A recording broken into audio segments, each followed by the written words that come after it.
hope you're feeling calmer now, and now you know some exercises to help calm you and make your home life much calmer. However, we may still find that our children push our buttons, the trigger responses that we wish we didn't display.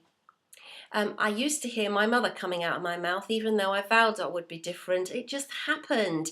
Do you find that too, or is it your father you hear? I've got two strategies for this scenario. The first one is dealing with it in the moment, on the same day at least. And the other is eliminating the cause of the button. It's often something to do with our childhood that we haven't processed, that surfaces when our child does or says something. We have a knee-jerk reaction to it, but we may not consciously realise it's to do with a memory. I had a 3-year-old class at one point, and this little boy, lovely boy, he would push my buttons, and what he would do was, I would ask them to, like, let's line up here, or come over here and we'll do this or whatever.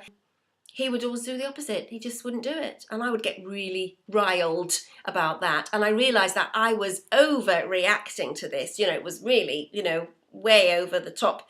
My reaction to it was way over the top, so I decided I need to do something about it. So I went home and I did this exercise that I'm going to show you now, and I realized in the course of doing this that actually the cause of it, the core was the way my mother used to treat me as a child. Now, she was very controlling, so it meant that I wasn't in control at all. I didn't have any form of control when I was a child. I was controlled. So, of course, as an adult, well, I'm supposed to be in control. And when somebody takes away that control, whoa, that really got my, it triggered that feeling that I had when I was a child, that I just wasn't in control. So I did this exercise to help to release that emotional pull to that memory. The next day I went into school, and he would do the same thing that he would. I said, come over, let's do that, come over to this table because I want to show you this. And he wouldn't do it. And I wasn't bothered. I'll go, oh, well, come on, I was just encouraging him. I didn't feel that anger that I did before. It was really quite amazing. It was lovely to see that I wasn't, feeling that anger. And it just didn't seem to push my buttons again. And after a while, he actually stopped doing those. When I would ask him to do something, he would come and do it. And I don't know, because I hadn't worked on his psychology. I'd only worked on mine. So it's amazing how other people change when we change ourselves. Now, I'm going to use, for this exercise, I'm going to use EFT. It's short for Emotional Freedom Techniques, or sometimes commonly now known as tapping. You might have heard of it. EFT is a combination of ancient Chinese acupressure and modern psychology. Working together, they offer a powerful tool for change. It was developed in the early 1990s, and so it should be classed as still being in the experimental stage, but so far no detrimental side effects have been found. I'm going to invite you to tap along with me now, but if you do and you choose to tap, then you take full responsibility for your own well-being. It does tend to unearth some memories when you tap, and some of which you may not even know you had. If you have had any trauma in your past, you may want to tap with a trained EFT practitioner, because there are ways to enable you to release those energies without having to relive the trauma. Unlike counselling, just talk therapy, which does entail reliving that trauma, you don't have to do that with EFT. And it is much more effective in getting rid of that emotional impact of it. If you do start to cry when we're just doing the tapping now, just keep tapping. You will come out the other side, I promise. And the worst thing you can do is to stop tapping. Anyway, that being said, let's tap to release those triggers that we feel when our children do or say certain things.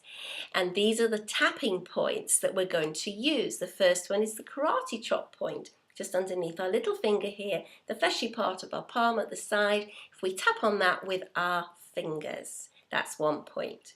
The next one is the top of the head.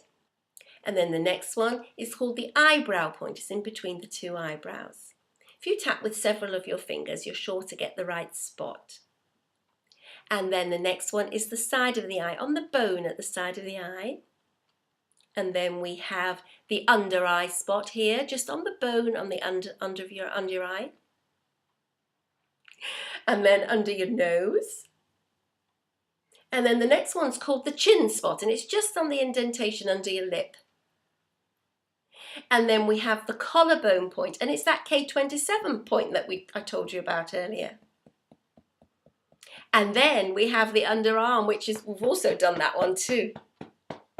And then we have the wrist one, which is you just tap your wrists together. Or you can do it with your hand if you prefer. So please bring to mind now a scenario where one of your children had pushed your buttons. It works best when we're specific. Please rate that button pushing feeling on a scale of 0 to 10, when 0 is no emotional response and 10 being I'm going ballistic. Please write that number down somewhere so you don't have to remember it in your head. Okay, so we're going to do some tapping, so follow me and I'll say some phrases, so please repeat them after me. I'll be referring to the child as a he, but if she's a girl, please change it to a she so that when you say the phrase, it makes more sense, doesn't it? So tapping on the karate chop point, I'm going to say a phrase and you say it after me. Even though he pushed my button big time, your turn. I accept myself anyway. Even though he made me really angry, I accept how I feel. Even though he pushed my button big time and now I'm so angry, I accept myself because I'm human.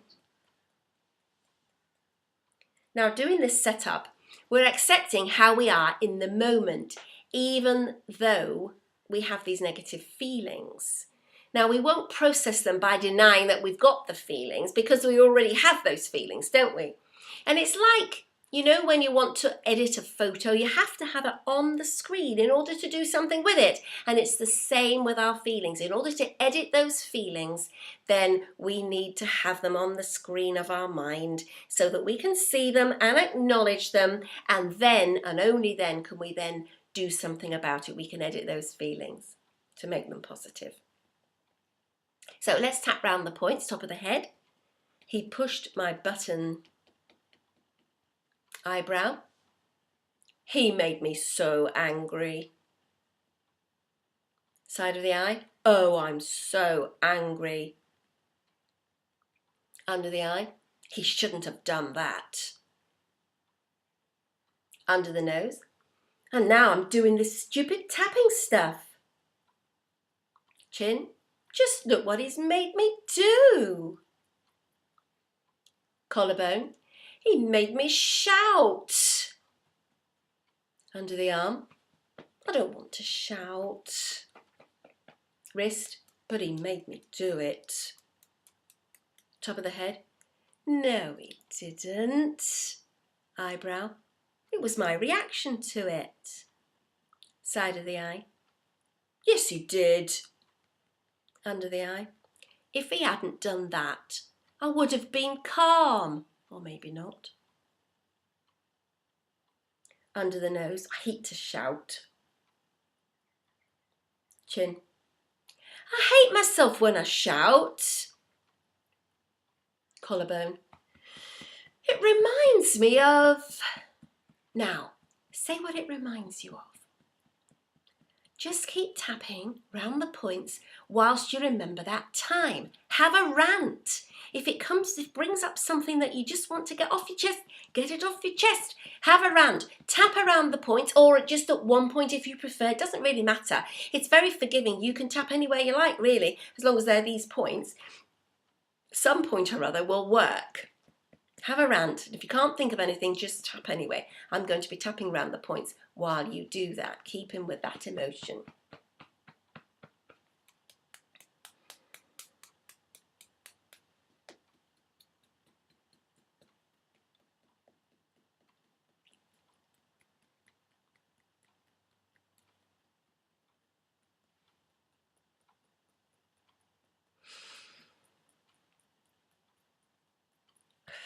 Take a deep breath. Have a drink of water. And if you're still in that emotion, keep with it and keep tapping until it subsides. If you need to do that, stop the video and just keep tapping and just keep going over what it was that happened, just talking about it and just saying, oh, you know, whatever it was, and just tap around the points until you get to a lower number. And if you're feeling calmer, you'd like to think back to the original button push you rated and rate it now. Write down that number. Has it gone up? Has it gone down? If it's the same or higher, keep tapping whilst thinking of what comes into your head about the memory or the incident of that with that child. It may have gone up because you've tapped into an issue that we weren't aware of before. But if so, just keep tapping and help you work through it. If it's gone down to a 4 or below, you can go on to another round. Karate chop point. Even though I still have some of that button push emotion, I wonder if I could let it go. Even though I still feel angry about that incident, I wonder what would happen if I released that anger.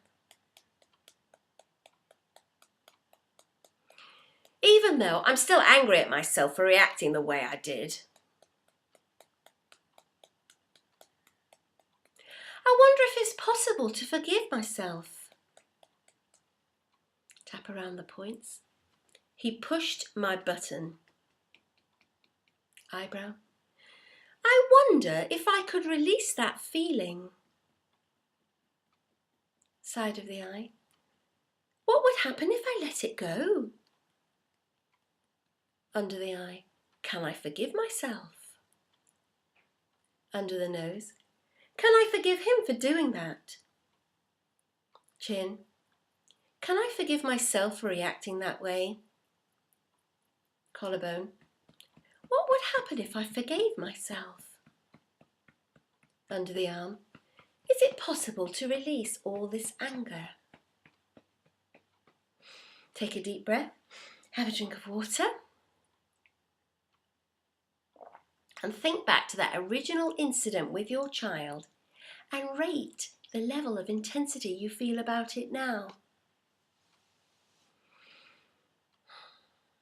The aim is to get it to 0, so let's do another round. Karate chop point. Even though he pushed my buttons, I choose to be free of the anger emotion I feel. Even though I was so angry, I choose to feel calm.